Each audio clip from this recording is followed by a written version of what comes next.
Assalamualaikum warahmatullahi wabarakatuh. Halo sahabat Lesan TOEFL, welcome back to my channel. Pada video kali ini kita akan belajar tentang materi either and neither. Materi ini sangat penting untuk dipelajari dan masih dalam ruang lingkup subject verb agreement. Karena materi ini sering keluar pada saat kita menghadapi tes TOEFL.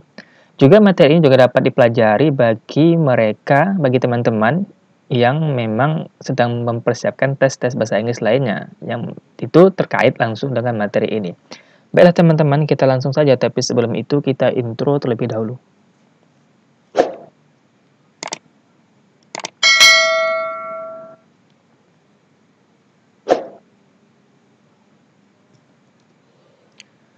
Nah, di awal ini saya ingin menyampaikan salah satu komponen penting dalam menyusun sebuah kalimat bahasa Inggris yang baik adalah mengenai penggunaan kata either and neither. Fungsi either dan neither ini adalah digunakan untuk menggabungkan dua buah kalimat. Jadi seperti sebuah conjunction ya.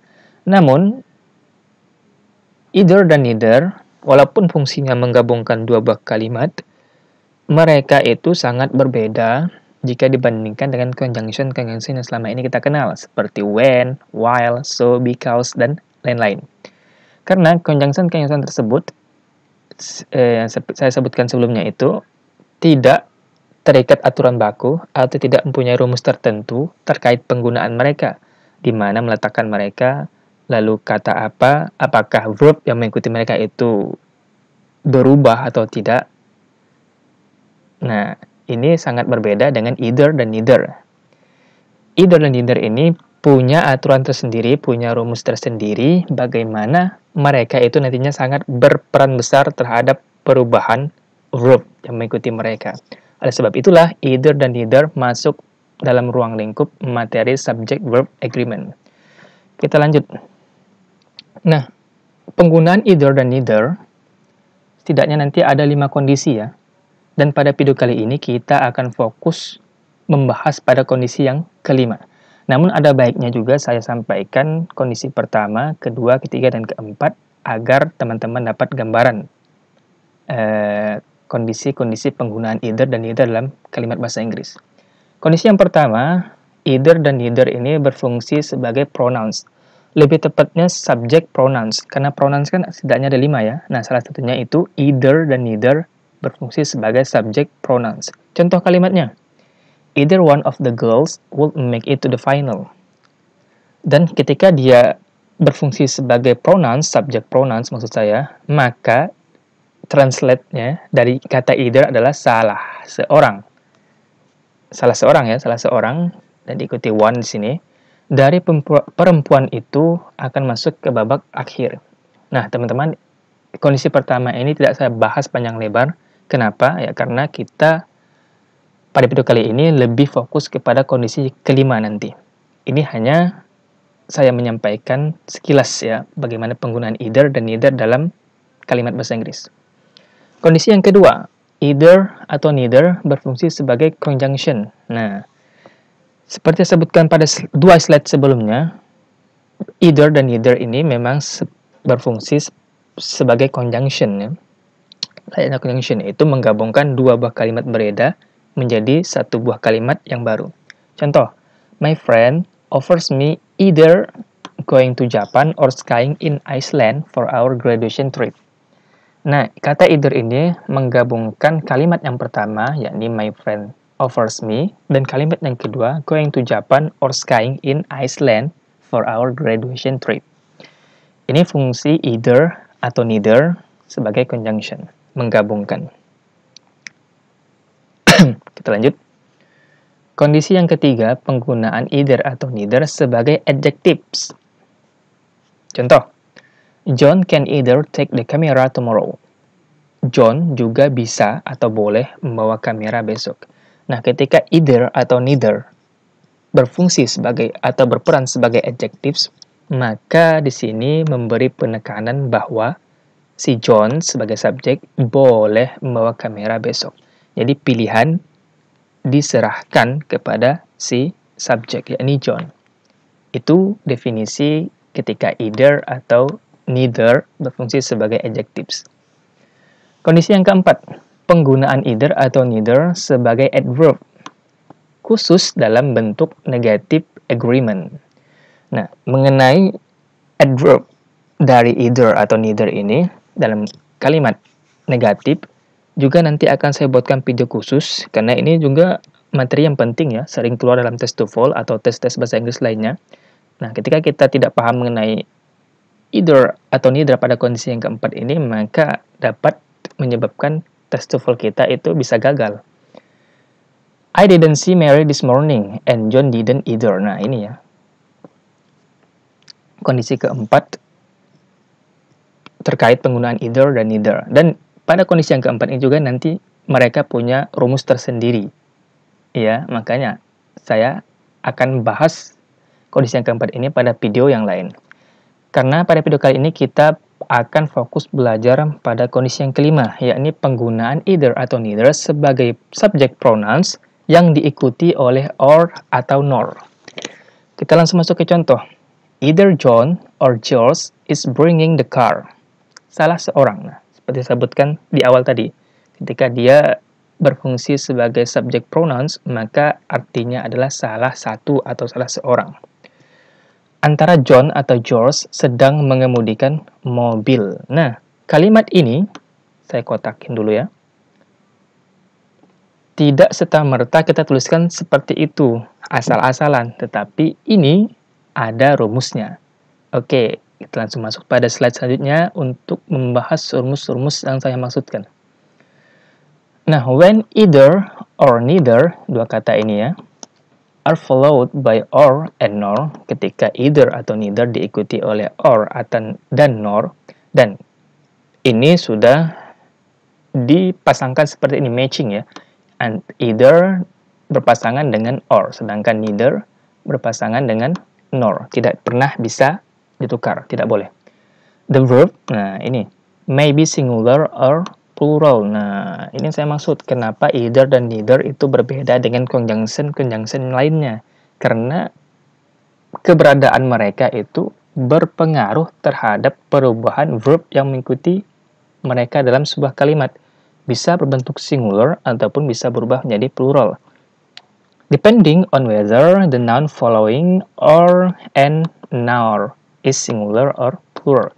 Dan yang mengambil peran kunci terhadap perubahan verb dalam kalimat yang mengandung either atau neither adalah noun yang mengikuti or dan nor. Jadi kita diminta untuk fokus pada noun setelah kata or atau nor. Apakah mereka itu singular atau plural? If or and nor appears alone, jika or dan nor muncul sendirian, jadi tidak ada either atau neither di depannya, the same rule applies. Jadi aturannya tetap sama. Noun setelah mereka, setelah or dan nor, tetap berpengaruh terhadap verb yang mengikuti noun tersebut. Sekarang coba pelajari rumus-rumus berikut. Yang pertama, either atau neither. Nah, either ini berpasangan dengan or, sedangkan neither berpasangan dengan nor. Rumusnya, either atau neither diikuti oleh noun plus or atau nor, tergantung apakah either berarti or. Kalau neither berarti nor. Plus singular noun, maka akan diikuti oleh singular verb. Nah, yang harus kita perhatikan adalah noun yang di sini setelah kata or atau nor. Sedangkan noun ini tidak berpengaruh sama sekali terhadap perubahan verb. Yang harus kita cek betul-betul, kita perhatikan dengan seksama adalah noun yang di sini. Apakah dia singular, maka verbnya juga singular. Rumus yang kedua juga demikian. Ketika either atau neither diikuti oleh noun, lalu diikuti oleh or atau nor, dan setelah itu diikuti oleh plural noun, maka verbnya juga harus plural, karena yang memegang kunci peran penting dalam perubahan verb adalah noun yang setelah or atau nor. Sedangkan noun ini tidak berpengaruh sama sekali. Kita lanjut, kita langsung bahas secara rinci rumus yang pertama. Either atau neither plus noun plus or atau nor plus singular. Maaf ya teman-teman, ini n. Singular noun, maka akan diikuti oleh singular verb. Contoh, either John or Bill is going to the beach today. Perhatikan secara rumus betul ya urutannya. Depan either, lalu diikuti oleh noun, ini John. Lalu diikuti oleh or, kenapa? Ya karena either berpasangan dengan or. Lalu Bill sebagai ini, dan singular verbnya ini, is going. Perhatikan teman-teman. Either John or Bill, maka noun John yang terletak antara either dan or ini tidak memiliki pengaruh sama sekali terhadap verb. Jadi kita eliminasi saja. Kita langsung fokus kepada Bill. Karena Bill inilah yang akan mempengaruhi verb yang mengikutinya. Karena Bill di sini singular noun, maka verbnya juga berbentuk singular, yakni is. Kita masuk contoh kedua. Di sini contoh untuk neither ya, neither John nor Bill. Nah, perhatikan ketika di sini neither, maka yang mengikutinya adalah nor, bukan or. Neither John nor Bill is going to the beach today. Perhatikan, ini kita eliminasi saja. Ya, ini cara cepatnya teman-teman. Kalau kita paham rumusnya, maka ketika kita menghadapi tes TOEFL ada soal seperti ini, maka kita abaikan saja noun yang terletak antara neither dan nor. Kita fokus pada noun setelah nor, yakni Bill. Bill di sini singular, maka verbnya juga singular. Maka begitu ya teman-teman. Jelas ya? Kita lanjut. Sekarang akan kita bahas rumus yang kedua. Either atau neither plus noun plus or atau nor plus plural noun plus plural verb. Nah, ini yang kita bahas. Kalau tadi singular, maka ini verb yang plural ataupun noun yang plural. Yang pertama, either diikuti oleh nor. Either John or his friends, nah perhatikan, are going to the beach. Ini kita eliminasi saja. Kita fokus pada yang ini, his friends. Nah, di sini artinya adalah teman-teman si John. Yang namanya teman-teman berarti jamak ya, plural. Ditandai dengan adanya tambahan s setelah friend. Jadi friends. Ini berarti berbentuk plural.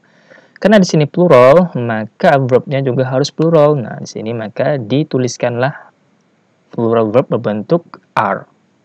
Jadi mereka matching ya, antara subject and verbnya agree. Oke, kita masuk ke contoh yang kedua. Neither John nor his friends are going to the beach. Nah, sama. Ini kita abaikan saja, kita fokus pada yang ini. His friends. Ini berbentuk plural, maka verbnya juga dalam bentuk plural, yakni are, bukan is, bukan am. Nah, kalau seperti ini mereka sudah agree. Nah, ini adalah contoh-contoh lain terkait penggunaan either atau neither yang diikuti oleh or atau nor.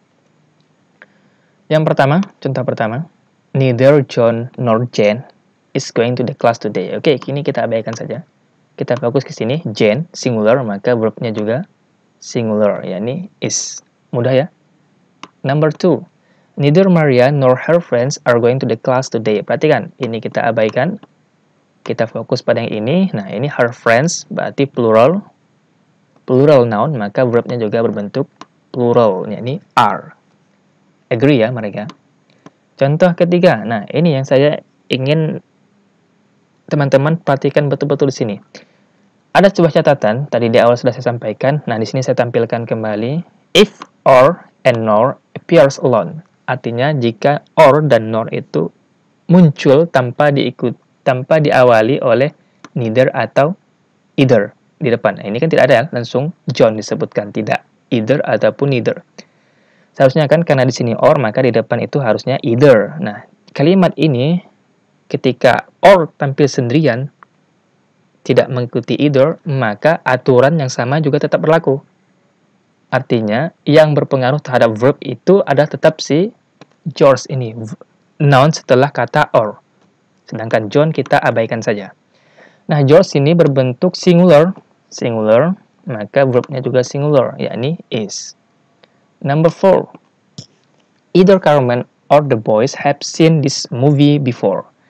Ini kita abaikan saja, maka kita fokus kepada ini, the boys. Nah, di sini plural ya teman-teman, ditandai dengan ada tambahan huruf S. maka verbnya juga berbentuk plural, yakni have, bukan has. Has itu singular. Nomor terakhir, either the director or the secretary wants to leave yet. Perhatikan, ini kita eliminasi saja, kita fokus ke the secretary. Ini berbentuk singular, ya, singular, maka verbnya juga singular. Nah, ini modal ya. Want ditambah s menandakan yaitu modal yang singular. Nah, begitu ya teman-teman. Dengan kita memahami rumusnya, maka kita dengan cepat dan mudah menentukan verb noun mana yang berpengaruh terhadap verb dalam kalimat yang ada either atau neither yang diikuti oleh or atau nor. Nah, thank you until this video kali ini, sampai di sini dulu. Nanti kita akan bahas pada video selanjutnya mengenai kondisi yang keempat. Oke, see you to the next video. Bye-bye.